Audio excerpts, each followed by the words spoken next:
Fala galera, tudo bom com vocês? Professor Fernando aí trazendo mais uma questão de química. Galera, questãozinha sobre ligação química, bem tranquila, aquela questão introdutória do assunto. Vamos lá, vamos resolver a questão. Qualquer dúvida, deixa aí nos comentários, beleza? O composto formado pela combinação do elemento X,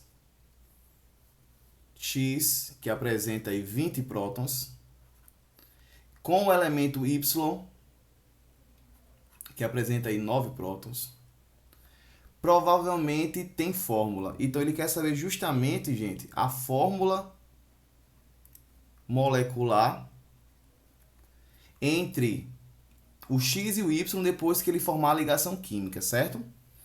Pois bem, então primeiramente nós precisamos montar a distribuição eletrônica desses dois elementos para saber quantos elétrons eles apresentam na camada de valência. Esse é o nosso primeiro objetivo. Aqui ao lado nós temos o diagrama de Linus-Pauling, né, que serve para a gente justamente montar essa distribuição. Vocês podem me perguntar, esse diagrama vem na questão? Não vem. O aluno tem que ser capaz de montar o diagrama para depois utilizar ele, né? Tem alunos que memorizam, né? Mas eu acho interessante que vocês aprendam a montar o diagrama. Para quem não sabe montar o diagrama ainda, eu vou deixar aí nos comentários um link do vídeo onde eu explico para vocês como é que vocês montam e como vocês utilizam esse diagrama, beleza? Vamos lá. Para 20 elétrons, eu vou fazer a configuração, né, seguindo aqui, ó, as minhas diagonais. Então começa. 1s2, 2s2, né, isso, ó, 1s2, 2s2, depois vem o 2p6, 3s2, 2p6, 3s2. É sempre bom ir contando, galera, os elétrons, ó. 2 mais 2, 4, mais 6, 10, mais 2, 12. Então ainda não chegou no valor que eu quero, então eu vou ter que continuar. 3s2, eu venho aqui, ó, 3p6 e 4s2. 3p6 e 4s2. Olha só que bacana. Aqui eu tinha 12, não é isso? 12 mais 6, 18. 18 mais 2, 20. Pronto. Fiz a configuração eletrônica aqui do nosso elemento X. Beleza? Vamos fazer a mesma coisa para o elemento Y, que tem 9 elétrons, né? Então, vamos lá. 1s2, 2s2, 2p. Depois do 2s2, vem o 2p6, né? 2p6. Só que se eu colocar 6, o que acontece? Vai ultrapassar. Porque eu vou ter aqui, ó, 2 mais 2 dá 4, mais 6 dá 10. Eu quero quanto? Eu quero 9. Então, eu faço o quê? Eu vou reduzir aqui, ó, para 5. No lugar do 6, eu boto 5. E aí dá justamente 9 elétrons. Beleza, galera? E aí está montada a configuração dos dois elementos. E agora nós precisamos identificar a camada de valência para saber quantos elétrons tem nessa camada de valência de cada elemento, certo? Vamos lá. Veja só, a camada de valência, gente, é aquela camada, né, a maior camada que aparece na minha configuração.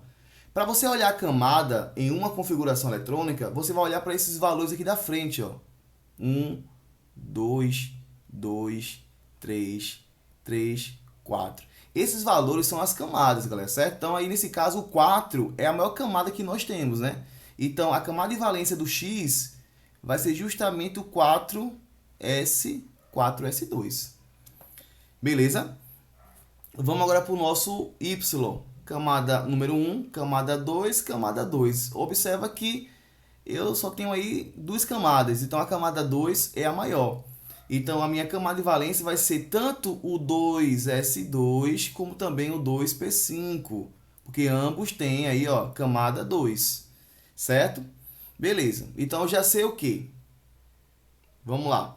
Eu já sei que o elemento X ele tem 2 elétrons na sua camada de valência, 2 elétrons, e o nosso elemento Y ele tem 7 elétrons na sua camada de valência. 2 aqui, pessoal, e 5 aqui. Dá um total de 7.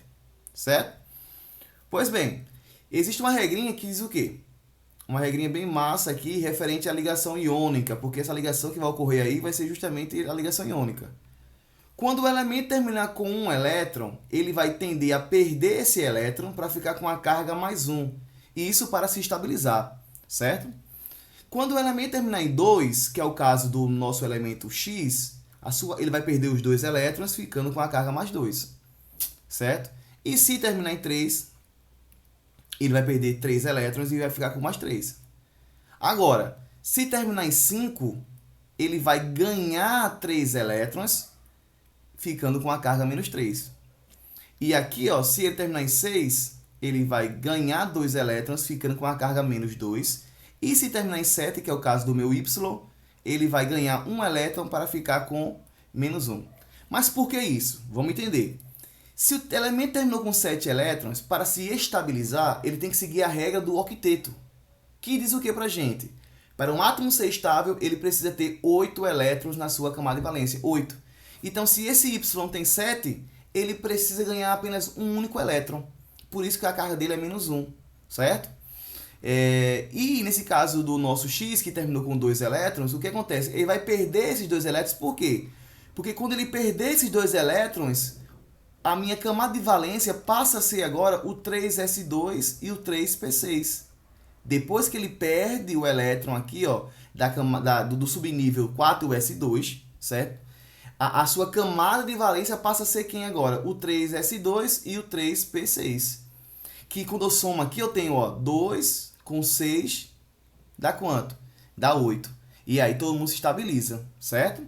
E aí nós podemos chegar justamente agora aqui, ó, a essas cargas. O X vai ser mais 2 e o Y vai ser menos 1. Pronto. Depois que você faz isso, gente, eu faço o que agora, professor? Eu vou inverter essas cargas. O número 1 vem para cá, para baixo do X, e o número 2 vem para baixo do Y. Galera, o que vai passar é apenas o número, certo? A carga não passa. Por quê? Porque eu vou transformar essas cargas em índices, que é a quantidade de átomos em um composto, certo? Então aqui vai ficar o seguinte, ó, x1, y2. Só que o número 1 ele é opcional, certo, pessoal? Não precisa colocar o número 1. Então você tira esse 1, fica x, y2, que tá lá, ó, letrinha B de bola, é o nosso gabarito. Certo, pessoal? Galera, se você gostou do vídeo, não deixa de curtir, compartilhar. E se você não é inscrito, se inscreva no canal, beleza? Tamo junto, até a próxima.